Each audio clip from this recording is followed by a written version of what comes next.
Our next speaker will be Toshiyuki Onuma, Senior Deputy Director General of the Civil Aviation Bureau at the Ministry of Land, Infrastructure, Transport, and Tourism of Japan, or MLIT. Mr. Onuma has continuously worked in the field of international civil aviation at the MLIT since 1992. As the Director of the Aviation Industry Division and the Director of the International Air Transport Division, he gained valuable experience with various policy issues in relation to airline businesses and engaged in bilateral air talks between JCAB and the civil aviation authorities of various states. Please join me in welcoming Mr. Onuma.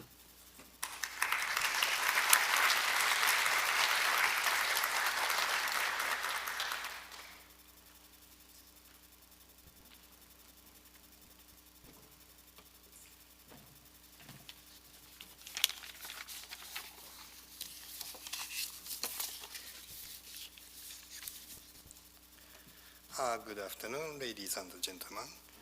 日本の皆様おはようございます。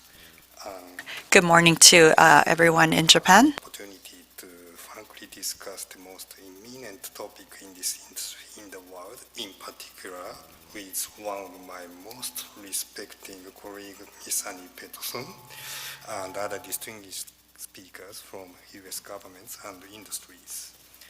As my contribution to today's discussion, I would like to briefly introduce our current Japanese policies and goals in this field in the context of the inter-Pacific traffic.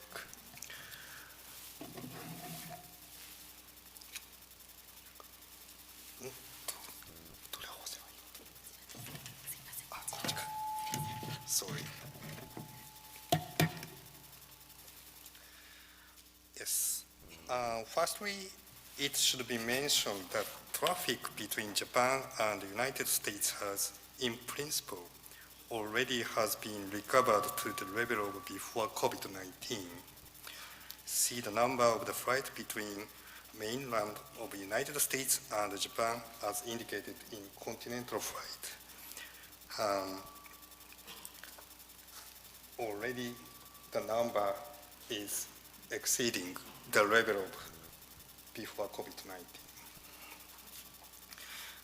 In addition, it should be useful to mention in the context of today's topic, about 1/3 of the traffic is between Japan and California. The state always the center of the trend of this subject. I remember at the end of September of last year, I announced to participants in the ICAO assembly that we finally decided to lift our border control and restart welcoming those who are interested to come to Japan. At that time, the top prioritized agenda in my task in charge of international aviation was exactly how and when we did that. Now, as you may imagine, how to greener these recovered traffic in line with the goals set by the ICAO Assembly last year, as mentioned my previous speaker, is needless to say our top priority to deal with.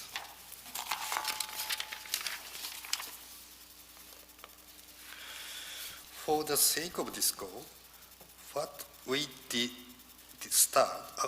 first was setting the intermediate goals and floors to coordinate how to realize them among stakeholders.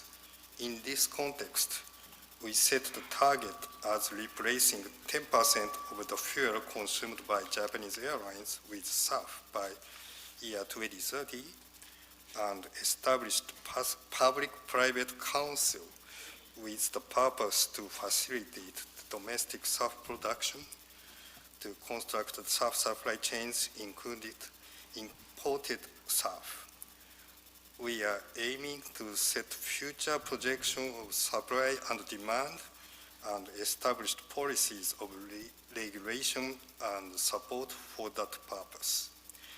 As for membership, I should emphasize it also invites Board of Airline representative in Japan to join, and on this basis, Delta's Victor-san and United's Takahashi-san actually attended last meeting as its representative. And as for public sector, key ministries, as in the United States, Energy Agency, in METI, Ministry of Environment, and Ministry of Agriculture also joined. Through analysis by this council, we have reached to the provisional projection of demand and supply in Japan by year 2030. The figure includes domestic as well as international traffic by Japanese and foreign carriers. While future alignment with the revised Corsia baseline set by the last ICAO Assembly will be necessary, in principle, we could see supply potential would well cover the expected demand in short-time basis. Therefore, how to materialize and realize this projection through policy tools is the task we Japanese government needs to address.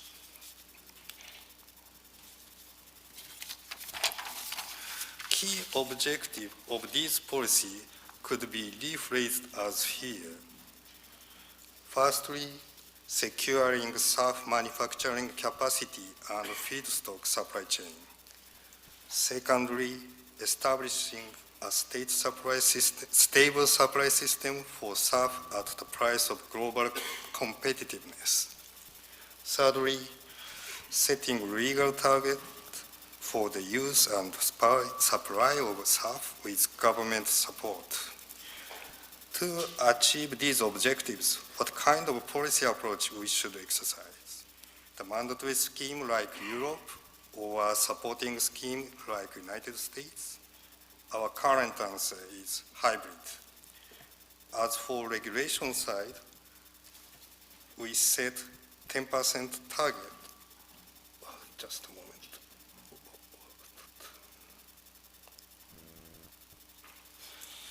As for regulation side, we set 10% target for both supplier and airlines. The legal nature of the target, namely legally binding or voluntary declaration with authorization by authorities, are various. However, it's important that Japanese stakeholders have already been in the position to announce their commitment. As for support side, subsidies for capital expenditures on initial investment for facilities and feedstock supply chain have already prepared and executed by the fund managed by Energy Agency or investment by our financial mezzanine institute, Japan Overseas Infrastructure Investment Corporation for Transport and Urban Development. The name is JOIN. Subsidies for operating expenditure is also under consideration. While what menus and how and which levels these should be executed are needed to be further considered, the most possible tool to be adopted will be tax exemption or reduction for importing feedstock for SAF production. Lastly, research and development. Further instruction of support for the production from second-generation ethanol, algae, and waste is considered.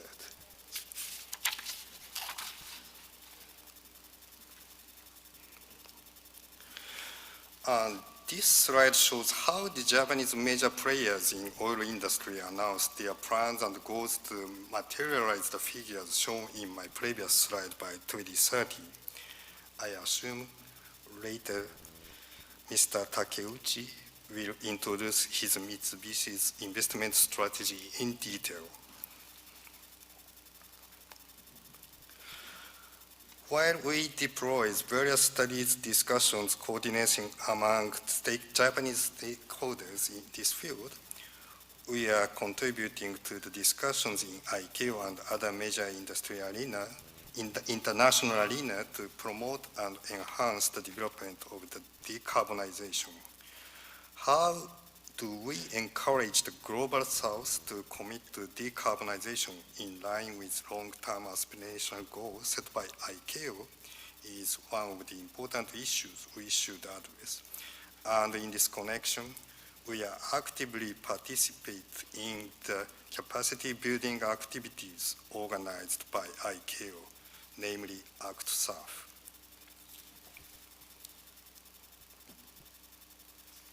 Lastly, as introduced by my previous speaker, I would like to briefly introduce the concept of green lane, which was originally proposed by my other like-minded country, Singapore, and currently jointly considered and discussed among Japan, United States, and Singapore.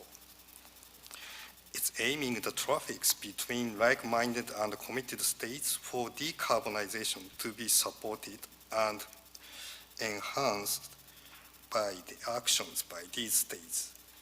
Such actions would address to those of airlines, air traffic management, and airport of such states. What kind of a policy tool would be involved, whether involved tools be coordinated between participating states, and what kind of framework should be set as the basis of this concept is still subject to the further study and discussion. However, we believe it would be a strong driving force to greening the traffic among, in particular, in Indo-Pacific, if successfully materialized.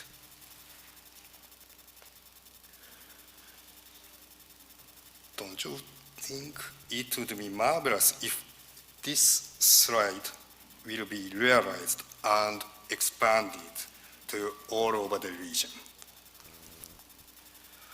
This is all of my presentation. I hope this would be of assistance to our discussions in the following sessions. Thank you very much.